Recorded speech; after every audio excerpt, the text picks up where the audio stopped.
핀스토리 숑군입니다. 반갑습니다.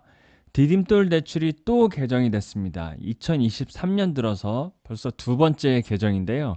이번에는 어떤 내용이 파격적으로 바뀌었는지 같이 한번 살펴보도록 하겠습니다.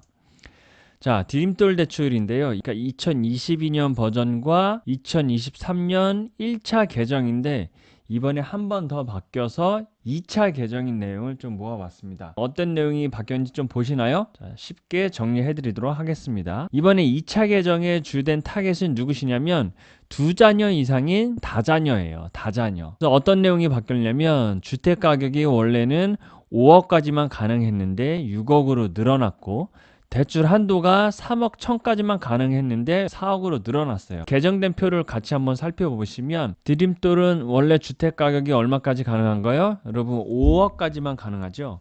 그런데 1차 개정까지는 신혼인 가구한테만 6억이었는데 2차 개정으로 두 자녀 이상 4인 가족에게도 6억까지 가능합니다. 그리고 또 한 가지 소득은 생애 최초 신혼 2자녀 이상 7천까지 가능하고요. 최대 한도가 두 자녀 이상은 4억까지, 신혼에 준해서 4억까지 가능하다는 내용 여기서 확인 가능하겠죠.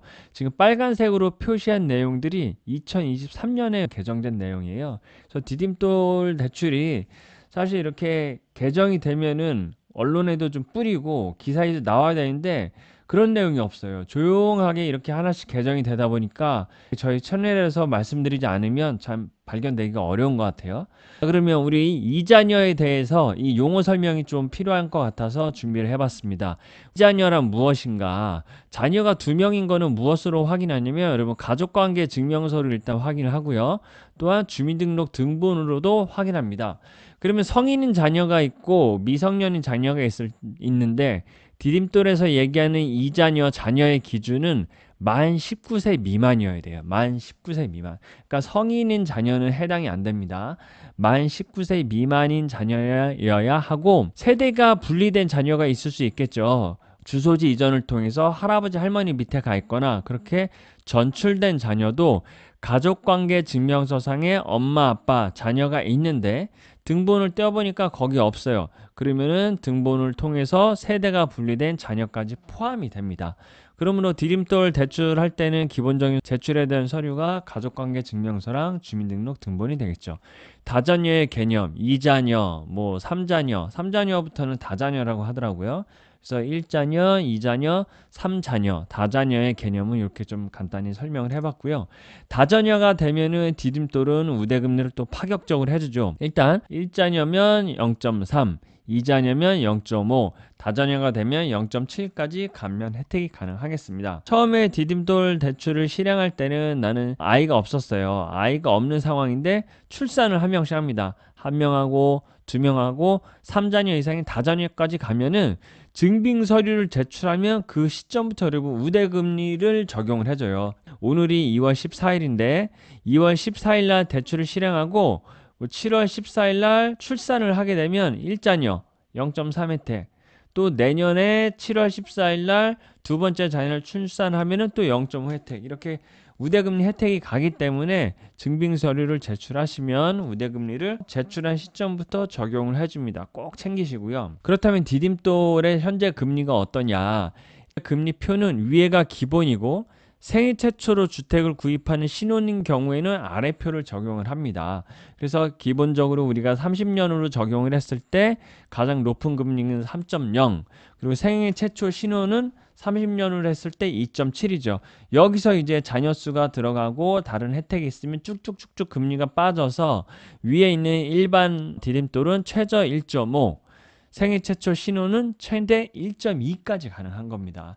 1.2면은 여러분 지금 특례 보금자리 금리가 4%인데 3배가 비싼 거예요. 특례 보금자리가. 그러므로 디딤돌은 정말 금리가 싼 금리다, 이렇게 보시면 되겠습니다. 그러면 특례 보금자리와 디딤돌 한번 비교해 봤습니다. 간단히 한번 살펴볼게요.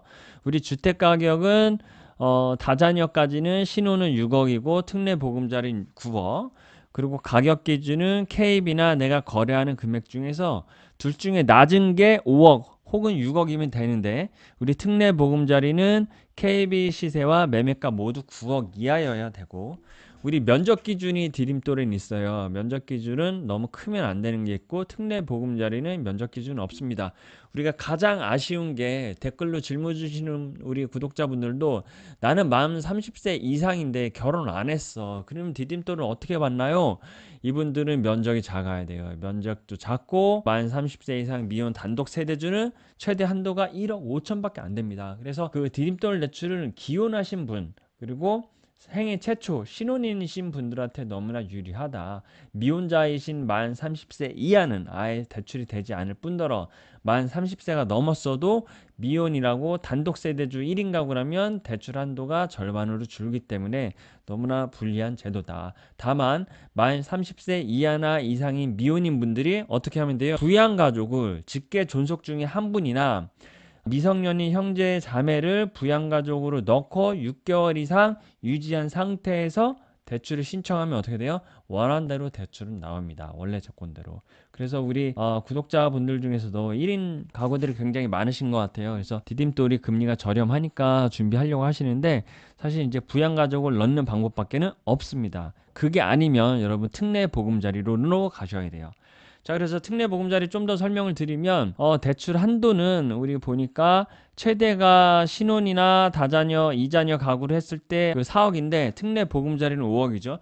물론 디딤돌과 특례 보금자리가 DSR은 보진 않지만 DTI를 보기 때문에 소득 요건이 있어요. 하지만 시중은행 주담대에 비해서는 대단히 너그럽고 소득의 허들이 낮은 담보대출이니까 해당이 되시고 6억과 9억에서 주택을 구입하시려면 꼭 1순위로 점검을 해보시기 바라겠습니다. 자, 그럼 이거 하나 제가 비교를 해봤어요. 과연 디딤돌과 특례 보금자리 무엇이 좋을 것인가? 예를 들어봤습니다. 내가 신혼이고 신혼이라 함은 결혼 예정자 포함 혼인신고일로부터 7년까지를 신혼이라고 하고요. 신혼인 사람 그리고 난 생애 최초야 자녀가 2명인 4인 가구가 34평의 주택가격 6억을 구입할 때 과연 무엇이 유리할 것이냐? 디딤돌과 특례 보금자리 비교를 해봤습니다. 6억이기 때문에 디딤돌도 2자녀 이상까지 들어오는 거예요. 제가 표를 정리해봤는데 LTV는 똑같아요. 디딤돌도 80, 특례 보금자리도 80, DTI도 60으로 똑같고 근데 대출 한도가 달라지죠. 대출 한도가 얼마예요? 디딤돌은 4억까지만 맥스 4억까지만 가능하고 특례 보금자리는 5억까지인데 우리 LTV 80 적용하면 68에 48에서 4억 8천까지 가능합니다. 그래서 대출 한도가 여기서 좀 차이 나요. 6억짜리 집이니까 뭐 취등록세나 비용 빼면은 디딤돌은 내 돈이 2억이 더 들어가야 되고 특례 보금자리는 1억 2천만 더 들어가면 되겠습니다. 자, 대출 기간은 디딤돌이 30년만 가능하기 때문에 일단 30년을 세팅을 했고요. 특례 보금자리는 여기 50년까지 가능합니다. 금리 보세요. 금리가 1에서 디딤돌을 버릴 수가 없어요. 금리가 2.2%예요. 이 우대 혜택을 다 받으면. 특례 보금자리는 4.15. 자, 그러면 원리금 균등 상환 방식으로 30년 했을 때 디딤돌은 149만 8천 원, 특례 보금자리는 얼마요? 233만 원입니다, 여러분. 와, 이게 거의 얼마 차이입니까? 거의 한 80만 원 차이니까 똑같이 30년으로 했을 때는 디딤돌이 퍼펙트하게 윈이네. 그죠? 그런데 특례 보금자리의 장점은 50년까지 가져갈 수 있기 때문에 나이 제한이 있긴 하지만 원리금 분할 상환 금액을 193만 원까지 좀 줄일 수는 있어요. 그죠? 그게 또 장점인데. 자, 두 번째 비교는 뭐냐면 디딤돌도 4억이면 특보도 4억 받으면 되잖아. 그럼 특보를 4억을 하면은 디딤돌은 149만 8천 원, 특례 보금자리 194만 원이라서 그래도 여전히 50만 원 정도가 디딤돌이 이익입니다. 그래서 이 원리금 상환 금액만 봐도 디딤돌이 해당이 되시면 어떻게든 이걸 꼭 받으시는 게 좋겠어요. 그죠? 매월 50만 원이면 여러분 어떻습니까? 애 학원 하나 더 보낼 수 있고 생활비에 큰 도움이 되기 때문에 디딤돌 되시는 분들은 꼭 고려를 하시면 좋겠어요. 자, 오늘은 디딤돌이 2차 개정된 내용을 여러분 처음부터 끝까지 쭉 살펴봤고요. 저희 페인스토리 채널에서 주담대 연구 오픈톡방을 계속 운영 중입니다. 지금 2월달 많은 분들이 오셔서 함께 소통하면서 나에게 맞는 주담대는 무엇인가 계속 찾고 있는데요. 지금 2월 중순이 지났기 때문에 3월 멤버십을 사전에 좀 모집을 하려고 합니다. 신규 모집보다는 기존에 계신 멤버들하고 이 영상을 보시는 분들 위주로 신청을 받고 운영을 하려고 해서 고정 댓글에 사전 모집을 희망하시는 분들이 신청할 수 있는 그 신청 폼을 올려 드릴 거거든요. 그래서 영상 보시고 3, 4, 5월 같이 함께 하시고 싶으신 분들은 저에게 폼을 작성을 해주시면 저희가 SMS 문자로 발송을 해드리도록 하겠습니다. 이 영상을 보시는 구독자분들하고 기존에 2월 방에 계시는 분들끼리만 해서 좀 운영을 하려고 하니까 여러분들 관심 있으신 분들 댓글 주시고 폼 신청해 주세요. 자, 오늘 디딤돌 대출 다자녀가 혜택이 파격적으로 늘어났다는 내용 말씀을 드렸고요. 오늘도 핀스토리 시청해 주셔서 감사드리고 구독과 좋아요 부탁드리겠습니다. 감사합니다.